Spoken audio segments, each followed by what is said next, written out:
Boa tarde, você vai assistir agora a gravação feita ontem à noite do comentário que foi divulgado na manhã desta terça-feira, dia 18 de novembro, por mais de 200 emissoras de rádio.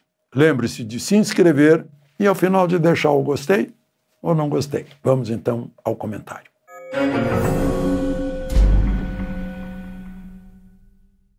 Bom dia! Mais um vexame internacional da COP30 em Belém.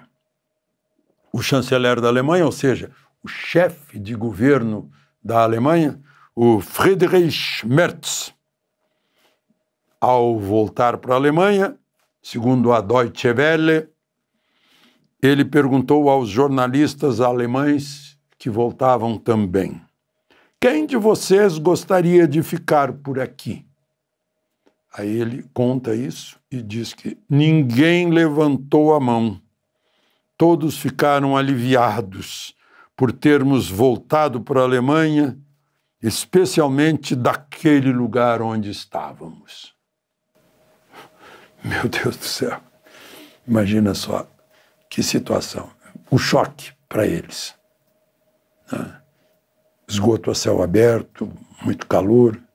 Quando chove a água entra, internet não funciona, falta ar-condicionado, assaltos, tudo isso com aquele GLO, né? Garantia da lei e da ordem. Chocou os alemães.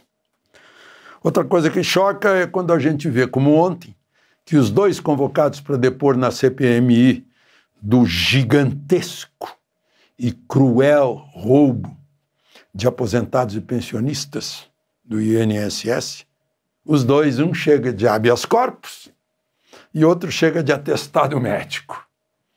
A sessão foi cancelada. Mas aí o presidente da CPI, o senador Carlos Viana, mandou uma junta de médicos do Senado para conferir o atestado médico e examinar o paciente.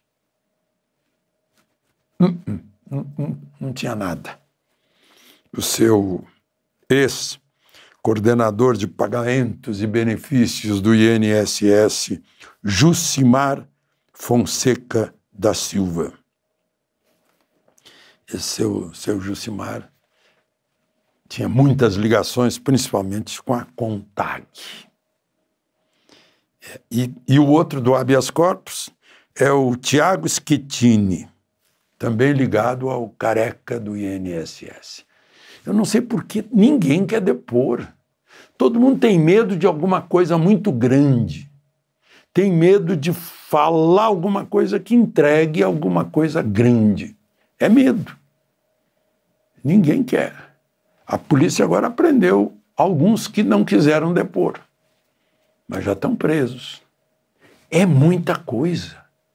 Muita gente envolvida. Porque foi muito dinheiro.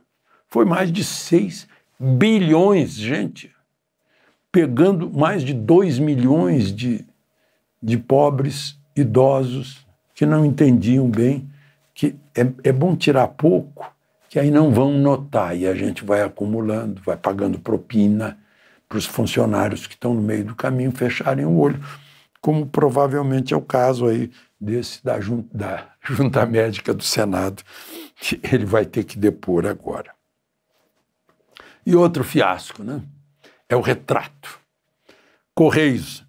Eu fui lá 2 ou 3 vezes ver por que estava funcionando tão bem os Correios no governo Bolsonaro. E, de repente, Correio que dava lucro, funcionário feliz da vida, tudo em dia, enxuto, até estava prontinho para ser privatizado. Né? Mas aí não foi. Aí, hoje, tem prejuízo. Tem a maior dívida trabalhista do país. Nos últimos 12 meses, entraram 56 mil ações trabalhistas contra os Correios. E agora, vejam só, fez um leilão de um imóvel que foi avaliado por 322 milhões. O imóvel era um centro de convivência com piscinas. 322 milhões. Mas vendeu por 280 milhões, porque não teve interessado. Para uma ONG de um pai de santo, o pai Jorge de Oxóssi, daqui de Brasília. Pagamento inicial de 500 mil foi de uma empresa, foram conferir, o Estadão foi conferir o CNPJ da empresa, não batia. Além de tudo, foi por cheque, um cheque sem fundo. É uma ONG que nem tem capital social, não sei como é que ganhou a licitação. Pois é. Então, isso aí ajuda a gente a entender por que os Correios estão assim. Indica para governar não pela capacidade técnica, como foi o ministério anterior, que era quase metade desse atual ministerião, mas por capacidade técnica, né? Sem compromissos com partidos. Te dou esse ministério, o teu partido vota nos meus projetos. Pois é. Só que o gasto, tudo que movimenta essa máquina estatal vem do seu imposto, direto ou indireto. De Brasília, Alexandre Garcia.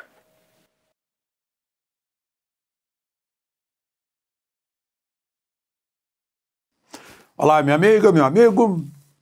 Hora do nosso encontro, nesta quinta-feira, 4 de setembro, hoje está fazendo 56 anos. Foi em 1969, eu lembro, eu estava no segundo ano da faculdade de jornalismo na PUC. Sequestro do embaixador americano Charles Burke Elbrecht, no Rio de Janeiro. Ele estava no Cadillac dele. Naquele tempo a embaixada estava lá no Rio ainda, e o Cadillac foi abordado, ele foi posto num Fusca, numa Kombi, levou uma coronhada na cabeça, ficou sangrando. Foi um grupo de 14, chefiado pelo Franklin Martins, meu colega jornalista, foi meu colega na Globo, e pelo Fernando Gabeira, que foi deputado, e era meu colega no Jornal do Brasil. Bom, mas enfim, era para ser um sequestro que acabasse com as festas da Semana da Pátria. E o Elbrecht foi devolvido, encontraram o Elbrecht no dia 7 de setembro. Foi em troca de soltura de presos, inclusive Zé Dirceu, que foram enviados para o México, banidos, foram enviados para o México. Tem aquela foto clássica, eles todos... Está outro amigo lá, o Flávio Tavares, está lá também, no grupo. Né? Um avião da Varig os levou para o México. Agora, eu queria lembrar, estão todos, os 14, anistiados. E, bom... Pelo que eu sei, só o Gabeira não aceitou indenização, os outros foram anistiados, foram indenizados, estão sendo até hoje. Eles receberam anistia, sequestraram o embaixador americano, sequestraram o embaixador da Suíça, sequestraram o embaixador da Alemanha, sequestraram o cônsul do Japão, mataram um empresário sueco do grupo dinamarquês, do grupo Ultra, o Boylesen. Mataram um capitão americano que funcionava na embaixada. Mataram acho que era tenente, um major alemão. Estou só falando nos estrangeiros, eu não entrei nos nacionais. Né? Só para você lembrar, e não foram todos anistiados. E lá na lei da anistia dizia que era sem nenhuma vantagem financeira, só que mudaram a lei da anistia para dar a vantagem financeira. Agora tem uma coisa. nunca poderão entrar nos Estados Unidos os que sequestraram o embaixador americano. Sem visto. Como diz o poema do Edgar Allan Poe, do Corvo, né? Nunca mais, nevermore. Esse corte de visto dos americanos é uma coisa séria. E eles têm todo o direito de permitir ou não permitir entrar no território deles. Bom, vamos então aos assuntos de hoje. Lembre-se de se inscrever e ao final de deixar o gostei ou não gostei.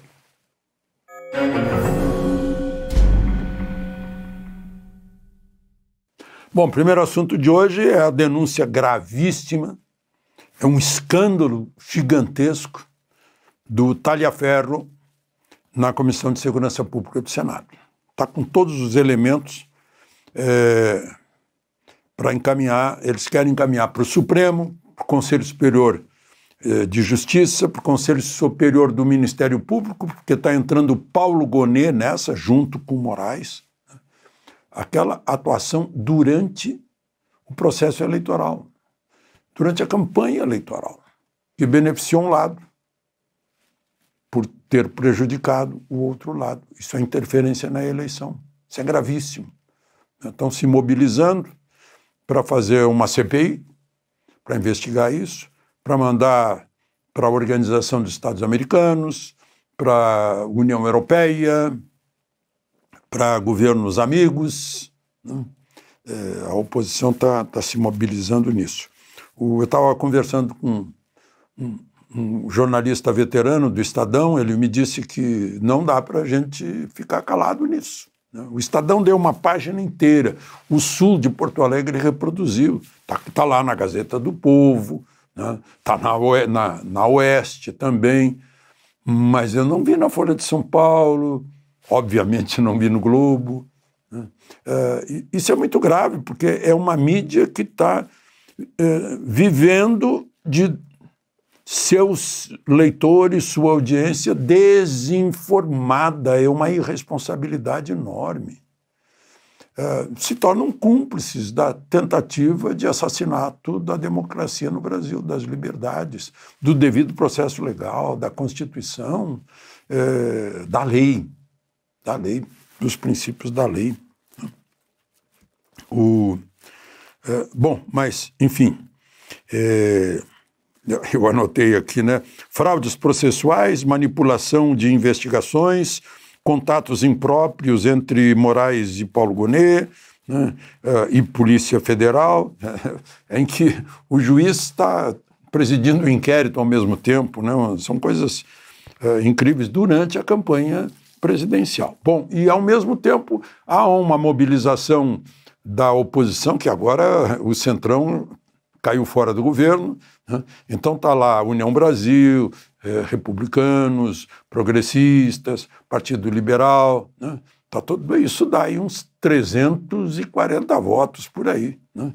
Para fazer uma CPI e um projeto de lei de anistia, né? Como eu mostrei para vocês, até sequestradores foram anistiados. Agora é gente que estava se manifestando, estava numa catarse, como eu disse, no dia 8 de janeiro. Claro que ficam de fora aquele destacamento precursor, né, que entrou sem dificuldade no Palácio do Planalto, foi bem recebido com água, com cumprimentos, e andou destruindo bastante, né, aquele relógio, por exemplo, obras de arte. Os que fizeram destruição dentro do Supremo também. Se houve destruição no Congresso também tem que pagar, né? Mas não um batom, né? Pelo amor de Deus. E morreu gente presa, né? São milhares de famílias que estão chorando aí isso que aconteceu. Então, estão se mobilizando por uma anistia. Está aí os governadores, à frente está o governador de São Paulo, Tarcísio. Bom, e agora uma notícia econômica, o PIB caindo. E não é por causa da tarifa, é o PIB do segundo trimestre. Ainda não é o PIB da tarifa, mas já caiu, quase 0,5%. Né? Agosto, sim, já se sentiu. A queda em relação a agosto do ano passado foi de 18,5% nas exportações para os Estados Unidos. Né? O déficit brasileiro em relação aos Estados Unidos está cada vez maior. Aí eu ouvi o depoimento de uma empresária do ramo moveleiro do Rio Grande do Sul, talvez seja de Bento Gonçalves, ela mostrando, isso os próprios americanos admitem, que a tarifa não é econômica, a tarifa é política. É porque o Lula quer ficar do lado da China, quer ficar contra o Ocidente, quer negar o Holocausto, quer apoiar o Hamas para tirar Israel do mapa, né? Totalmente contra os valores judaico-cristãos, democracia grega, direito romano que nós herdamos no Ocidente. Estava lá agora nesse desfile de mostrar força militar na China. Atrás do Xi Jinping estava o embaixador Celso Amorim, que é o que faz a cabeça de Lula com a política externa. E do lado atrás do Putin estava Dilma. Né? Essa é a nossa posição hoje. E ali, naquele palanque, ditadores do mundo inteiro. Era uma reunião de ditadores. O indiano não estava lá, não. Estava lá no dia anterior, mas depois foi embora. Supostamente para festejar 80 anos de vitória da China sobre o Japão. Que, na verdade, foi uma vitória dos Estados Unidos. Né? Aliás, os Estados Unidos liberaram a China, né? Lá tiveram ajuda dos chineses, óbvio, né? Mas foram os americanos, que ajudaram também a União Soviética com material de guerra que entrava lá pelo Mar do Norte, lá perto do Polo Norte, dando material. Né? Bom, voltemos então ao depoimento dessa senhora, muito arguta, ela dizendo, como é político, a gente está esperando as nossas chamadas elites econômicas covardes, né? CNI encolhida, silente, como a OAB silenciosa, o Congresso Nacional silencioso, né? Enquanto se destrói o país, se encaminha para uma venezuelização, né? Virar uma Venezuela, isso aqui, uma Cuba, uma Nicarágua, Coreia do Norte, eu não acredito, porque não é a mesma cultura, nem China é a mesma cultura, mas na cultura latina aqui fica mais fácil, né, enganar as pessoas, enquanto o engodo já se acabou na Bolívia, vai se acabar no Chile, né, se acabou na Argentina, ela não chama atenção disso. Que, na verdade, é falta de mobilização dos empresários para ligarem para o seu deputado, para o seu senador e dizer, olha, ano que vem não tem apoio, né? Se vocês não acharem a solução. Essa é a melhor solução. A solução dentro do tribunal político, que não é o Supremo, é o Congresso Nacional, dos representantes do povo brasileiro. De Brasília, Alexandre Garcia.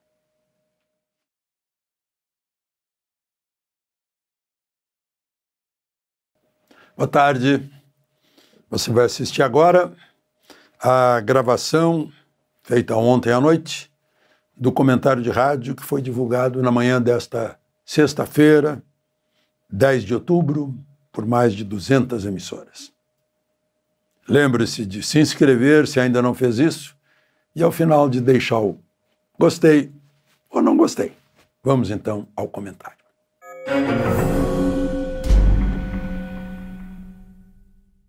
Bom dia.